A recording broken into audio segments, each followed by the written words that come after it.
Okay, here's part 2 of chapter 20. A few minutes later, Poppy woke up and made fretful noises, and Lena gave her the last of the peas in Dune's pack.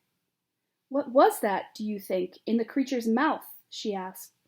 "Would it be something we could eat? A fruit of some kind? It looked like the pictures of peaches on cans, except for the color." They got up and poked around, and soon they came across a plant whose branches were laden with the purple fruits, about the size of small beets, only softer. Dune picked one and cut it open with his knife. There was a stone inside. Red juice ran out over his hands. Cautiously, he touched his tongue to it. "Sweet," he said. "If the creature can eat it, maybe we can too," said Lena. "Shall we?" They did. Nothing had ever tasted better. Lena cut the stones out and gave chunks of the fruit to Poppy. Juice ran down their chins.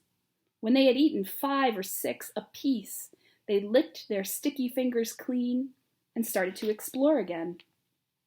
They went higher up on the slope they were on, wading through flowers as high as their waists, and near the top they came upon a kind of dent in the ground, as if a bit of the earth had caved in.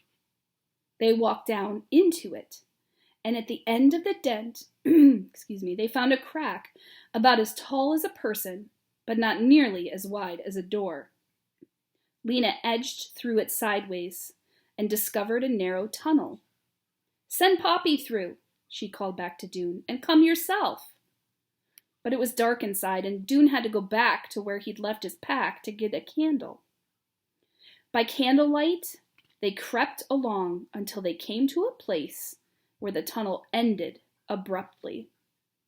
But it ended not with a wall, but with a sudden, huge nothingness that made them gasp and step back. A few feet beyond their shoes was a sheer, dizzying drop. They looked out into a cave so enormous that it seemed almost as big as the world outside.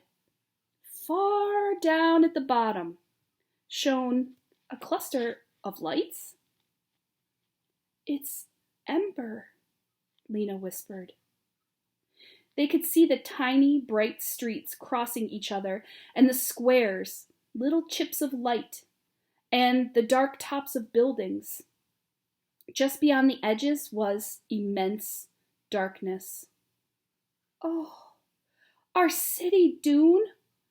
Our city is at the bottom of a hole!" She gazed down through the gulf, and all of what she had believed about the world began to slowly break apart. "We were underground," she said, "not just the pipeworks, everything." She could hardly make sense of what she was saying. Dune crouched on his hands and knees, looking over the edge. He squinted, trying to see minute specks that might be people. "What's happening there, I wonder?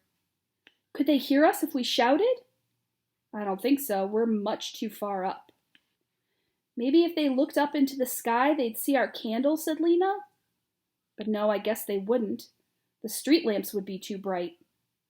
"Somehow, we have to get word to them," said Dune.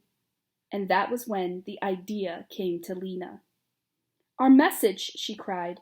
"We could send our message." And they did. From her pocket, Lena took the message that Dune had written, the one that was supposed to have gone to Clary, explaining everything. In small writing, they squeezed in this note at the top. "Dear people of Ember, we came down the river from the pipeworks, and we found the way to another place. It is green here and very big. Light comes from the sky. You must follow the instructions in this message and come on the river. Bring food with you. Come as quickly as you can. Lena Mayfleet and Dune Harrow."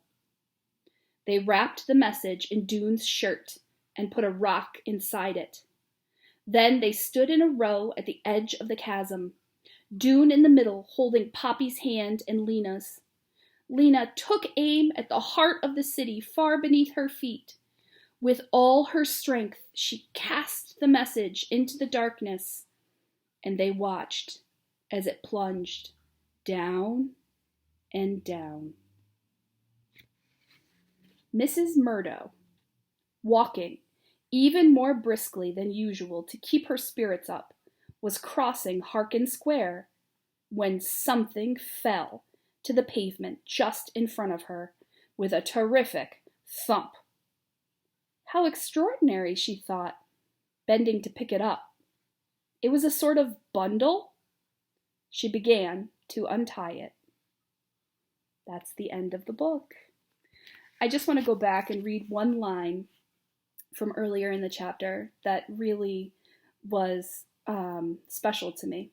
So it's when Dune and Lena are reading the notebook that they found on their way out of Ember, and it's this woman who was going to Ember for the first time, and she was talking to the man who was taking her there, and she was asking if people will ever come out of Ember, and he was explaining there'll be instructions, and she was doubting that, and he said to her, "I think they will. People find a way through just about anything." And I think that's pretty appropriate for this time. Okay, that's the end of the book. Stay tuned. We're going to have to choose a new book for next week.